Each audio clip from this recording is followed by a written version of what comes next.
Rona, and I have a layout today for Scraplift Crafternoon. Today we are scraplifting Brandy Vaughn, and she has this gorgeous layout, so bright and happy, and I love it. I love all the layers. There's so many good things. I mean, she has some mixed media, and I'm going to make an attempt.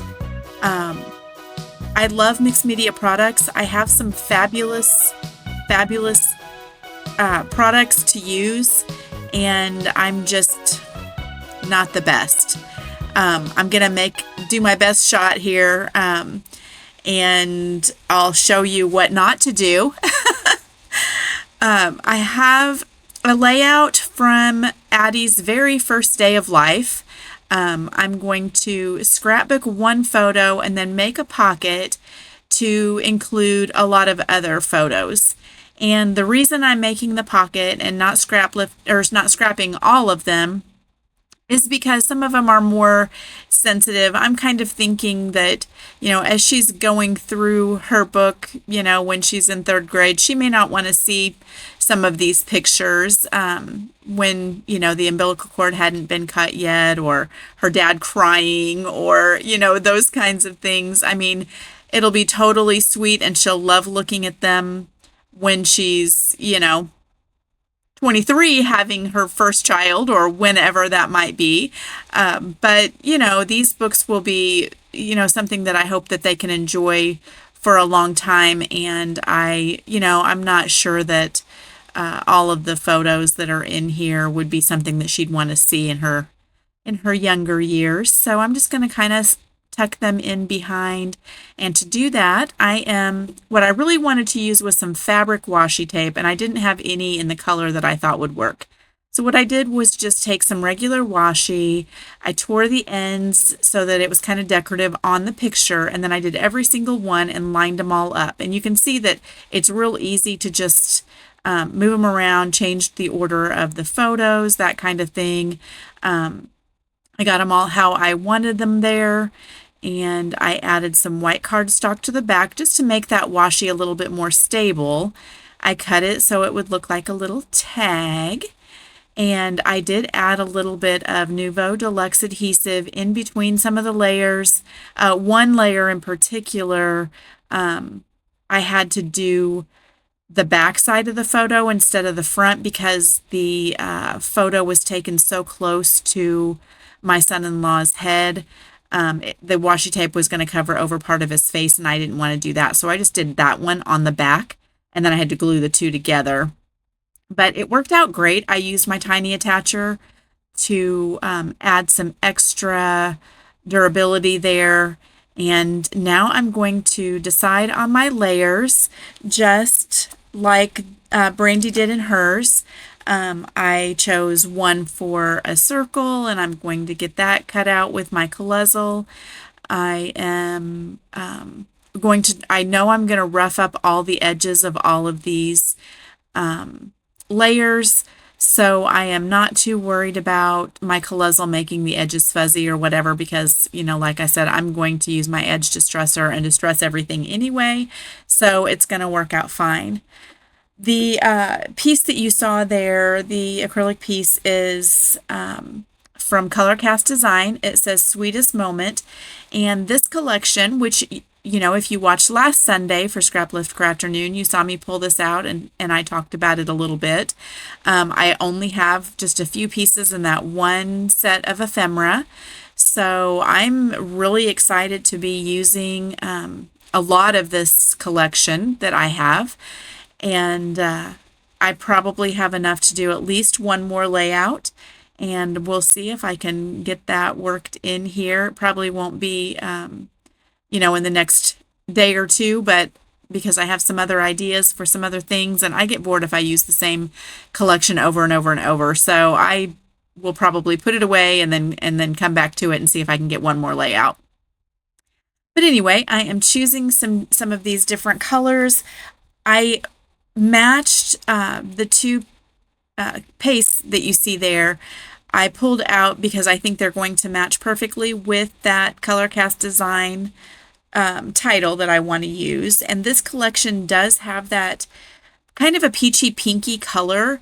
There's some definite pinks, and I used more of the pink last time, and I shied away from all of the peachy colors when I did the layout last week. And then for this one, I'm really going head on with the peach, and I really like how it looks. I kind of shied away from some of the more pink colors, but I am going to, because that floral has all of the colors, I am going to do some fussy cutting, I think off screen, out of one of them, because I just didn't have any more. There weren't any florals in the pack because I used them all last week.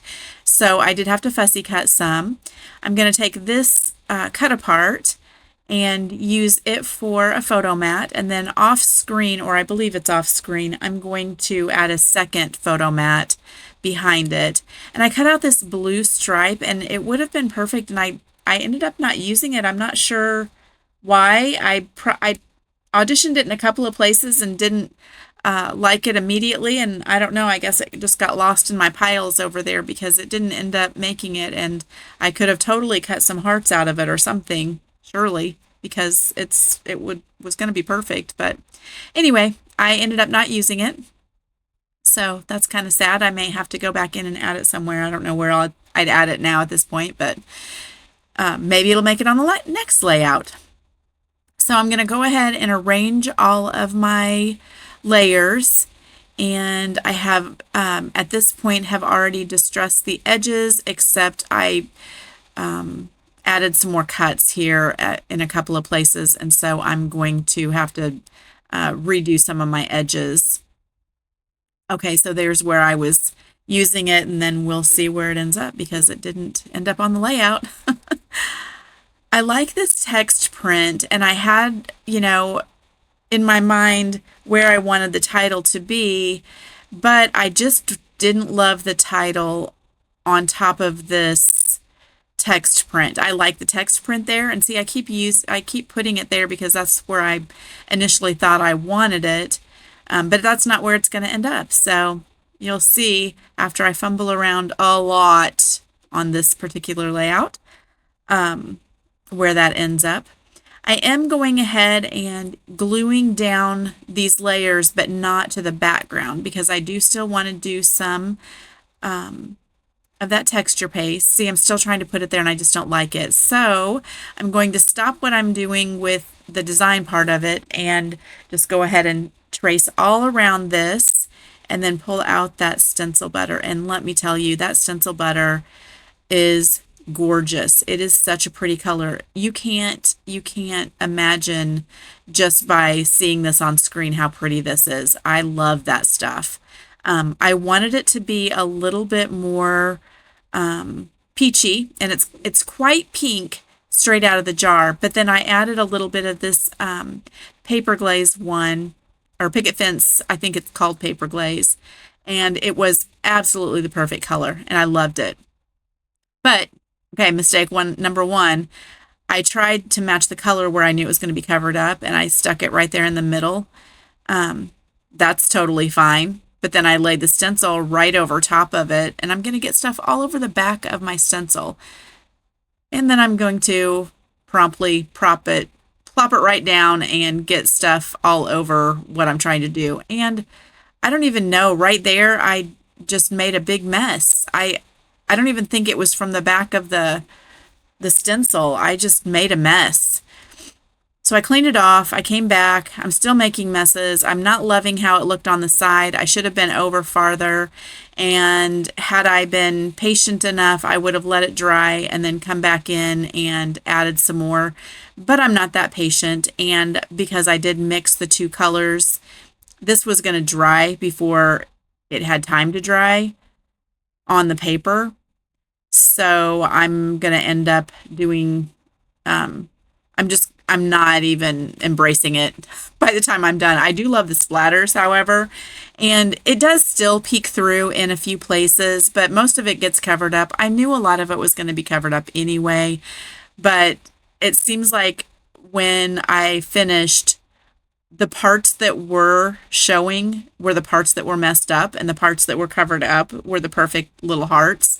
So it annoyed me. And, that's just the way it is sometimes. It's not going to be all perfect. I should have chosen a stencil that wasn't needing to be perfect because I feel like the stencil I chose is better with ink and, a blending brush and that kind of thing. It's not the stencil better's fault. It's totally user error. But I do have a stencil, a heart stencil that I should have pulled out that is more grungy and has spots missing, and it probably would have been perfect.